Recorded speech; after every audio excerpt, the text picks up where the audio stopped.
gerist áskrifendur á samstöðinni og taki þátt í að byggja upp öfluga og róttæka samfélagsumræðu.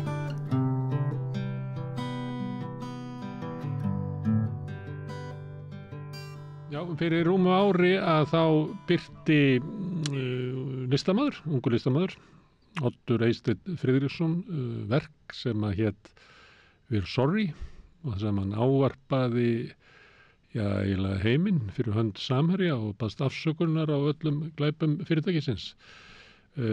Þetta var myndlistaverk sem að vakti athygli en fór fyrir brjóstið á Samherja sem að setti lögbann á verkið og stemdi síðan Oddi og hann þarf núna að verja sig í málaferlum. Hann er hérna á línunni frá Noregi. Oddur, velkominn. Takk.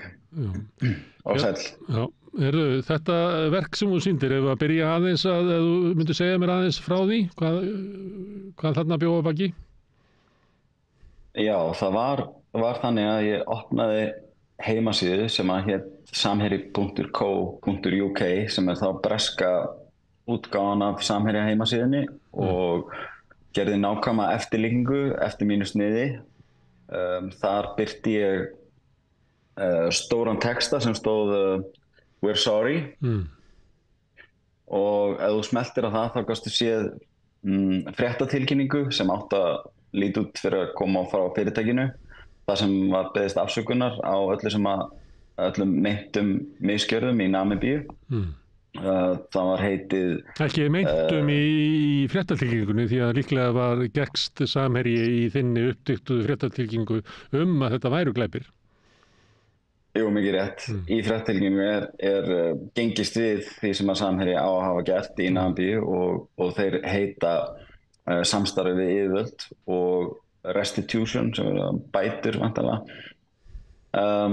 Og þessi fréttatilkynning var send til 100 fjölmiðla í 20 löndum sem hafðu þegar fjallað Samherjamálið sem kallað Fishrot Files erlendis. Þessi fjölmiðlar hófu að taka upp þessa frétt og fóru að hafa samband við Samherja og í kjölfari sendi Samherji frá sér fréttatilkynningu þar sem þeir baðist ekki afsökunar. Nokkrir dagar liðu þar til að opnun á samsýningu útskriftarnema Listaháskóla Íslands kallað Rafall Dynamo opnaði í Listasafni Reykjavíkur í Hafnarhúsinu og þar var ég með 10 metra vegglistaverk sem að stóð We're Sorry einnig og þar með var tengingin komin við raunheima, þetta hugmynda listaverk mitt. Í kjölfarið þá fekk ég kæru eða stefnu, ég veit ekki, ég þekki ekki þetta lagalega tungumál. Það er líklega stefna frá einkaaðila, það væri kæra geti verið til saksóknara, ákæra væri að þetta væri opinbert mál, að þetta væri brot gegn almenningi, að þá var ákærandi sem að myndi ákæra þig, en þetta er líklega stefna sem einkaaðili fyrir mál við þig. Já, ég fæ stefnu og mér er gert að mæta fyrir framan dómara innan 48 klukkustunda. Þetta er þegar ég er að útskrifast og útskrifastasýningin er að opna og það var mjög óvenjulegt að eiga að mæta fyrir framan dómara í London, Hæstarétti í London. Ég fekk aðstoð frá góðum aðilum og gat komið fyrir mér vörnum, svona initial vörnum. Þannig að Samherji stefnið er ekki fyrir héraðsdóm niðri í bæ, heldur fyrir í London vegna þess að heimasíðan var sett upp sem heimasíða Samherja í Englandi eða Bretlandi. Já, þeir nota það væntanlega sem svona útgangspunkt. Það er líka þannig að það eru miklu hærri fjársektir sem eru dæmdar í Bretlandi heldur en á Íslandi. Við þekkjum þá sögunni að Jón Ólafsson, viðskiptamógull, stemdi Hannesi Hólmsteini fyrir meiðyrði einmitt í Englandi og fekk dæmdar miklu hærri bætur heldur en að hefðu fengist hér fyrir meiðyrði. Já, það er akkurat þannig. Ég held að Hannes hafi áfrýjað og unnið málið síðar. En þetta tók mörg ár og hann er örugglega farið í mikinn mínus við þetta. En ég meina dómarinn hann úti, hann talaði lögfræðingar Samherja. Ég fengi transkript af hvað við farið fram og og dómarinn segir mjög skýrt að að þó að það séu dæmdar einhverjar fjársektir að þá eigi engar eignir í Bretlandi og það sé ekki hægt að færa þessar sektir yfir til Íslands eftir Brexit.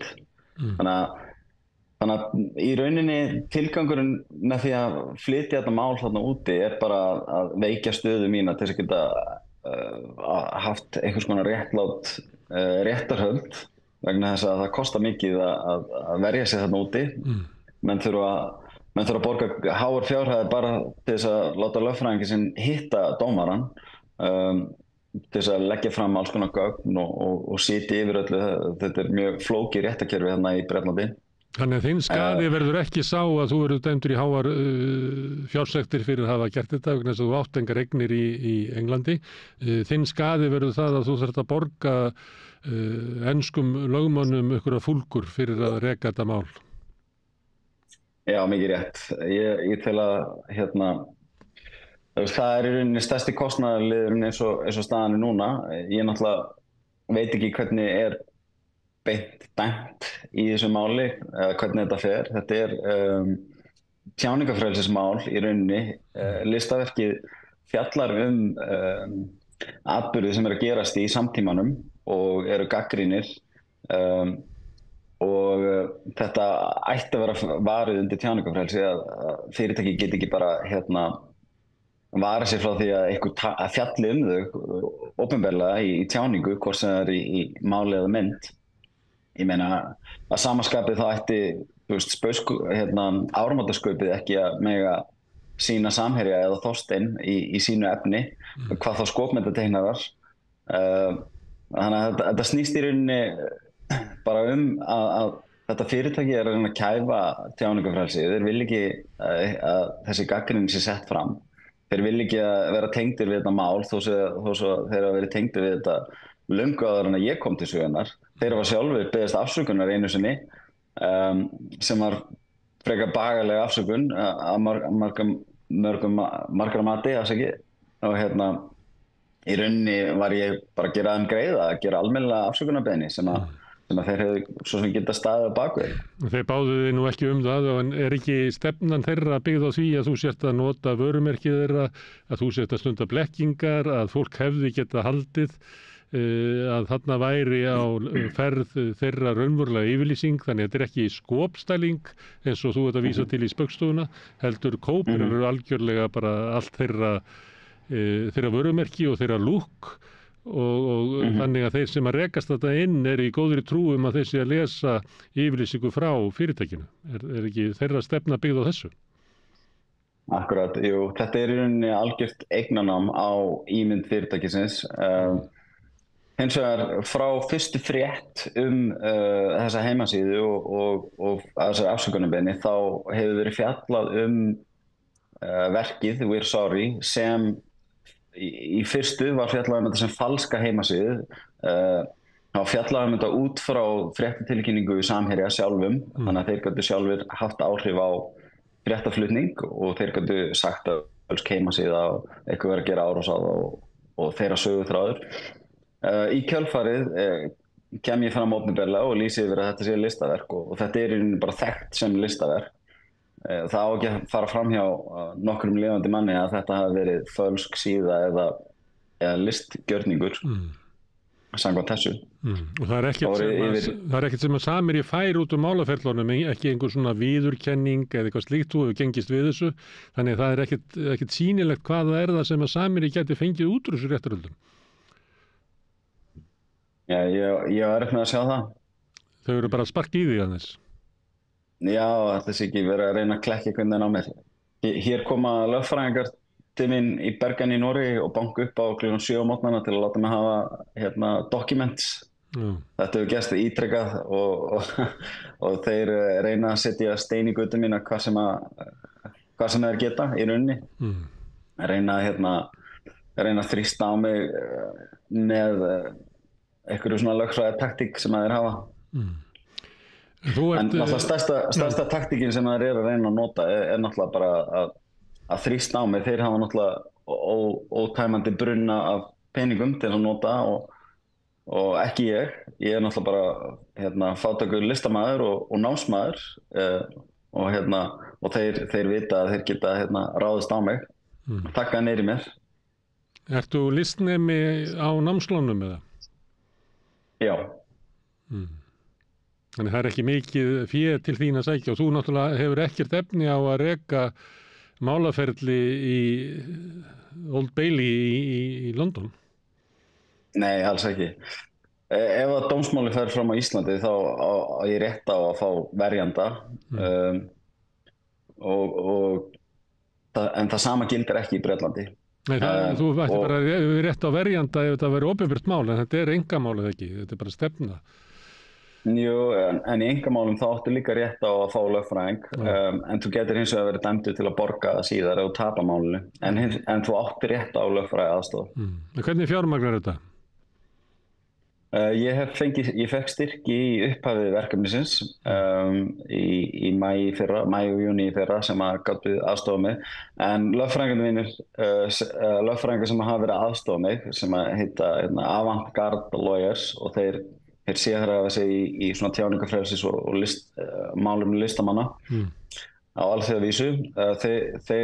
Þau hafa verið að aðstofa mig eftir bestu geti, en þau eru að vinna algjörlega pro bono og það ekkert víst að ég geti notið aðstofa þeirra áfram svo lengi sem máli tegir. Núna í sumar og byrjun haust þá mjög svona kritískur tímapunktur fyrir mig að geta haldið upp í vörnum. Það stefnir í að þetta fari fyrir dóm Hæstarétti í London í september og eins og ég segi, það mjög mikilvægt að það kom inn eitthvað nýtt fjármagn til þess að geta haldið uppi grunnvörnum í rauninni. Þetta gríðarlega kostnaðarsamt. Dómarinn nefndi það líka við samherjamenn, þetta íslenskur listamaður, hann ekki að fela sig, þið eru með myndir á honum á öllum blöðum þar sem hann segist hafa gert þetta. Hann Íslendingur, hann býr á Íslandi, þeir eru íslenskt fyrirtæki, af hverju sækið þetta ekki fyrir dómi á Íslandi?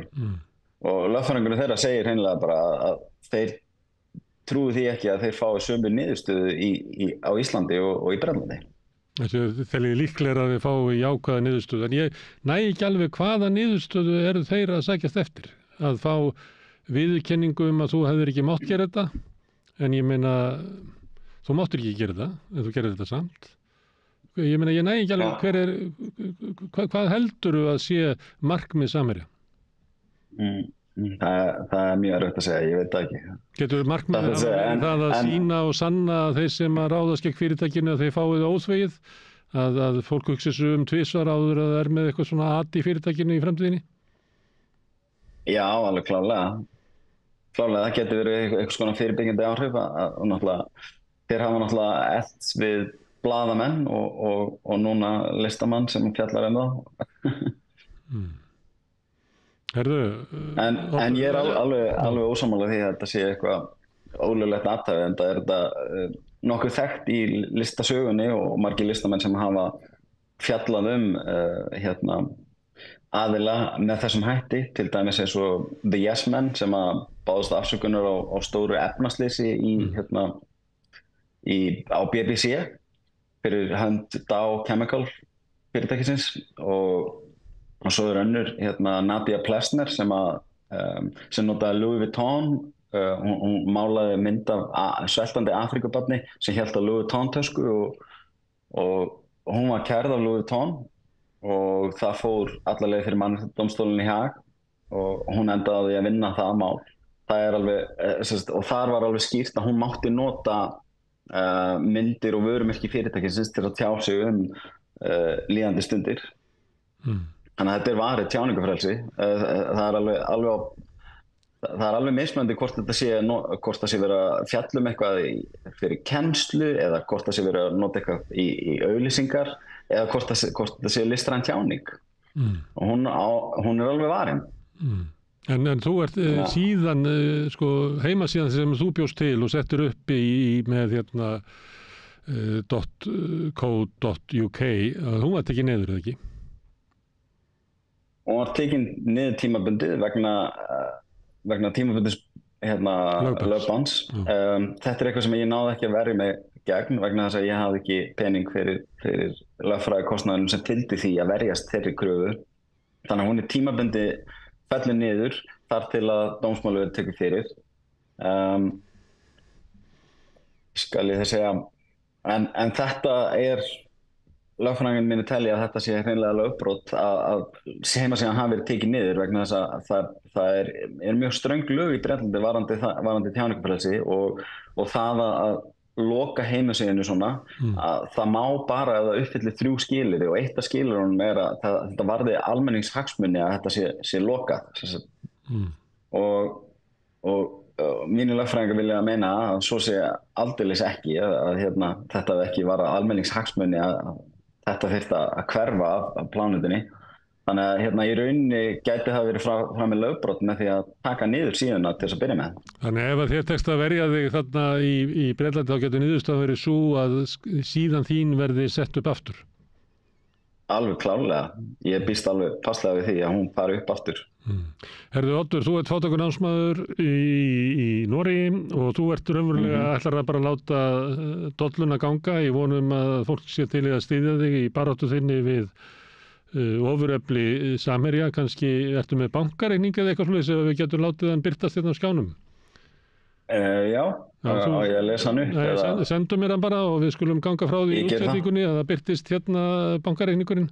Ef að einhver sem er að horfa á okkur og hlusta á okkur, já, það er náttúrulega eitthvað fólk sem er að hlusta á okkur, þannig það er kannski rétt að þú hérna lesir upp bankareikningin ef að það er kannski klókara. Ég gleymi því stundum að við erum bæði í útvarp og sjóvarpi og svo erum við í alls konar formi á vefnum.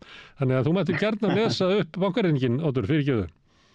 Já, styrktarreikningurinn er 0569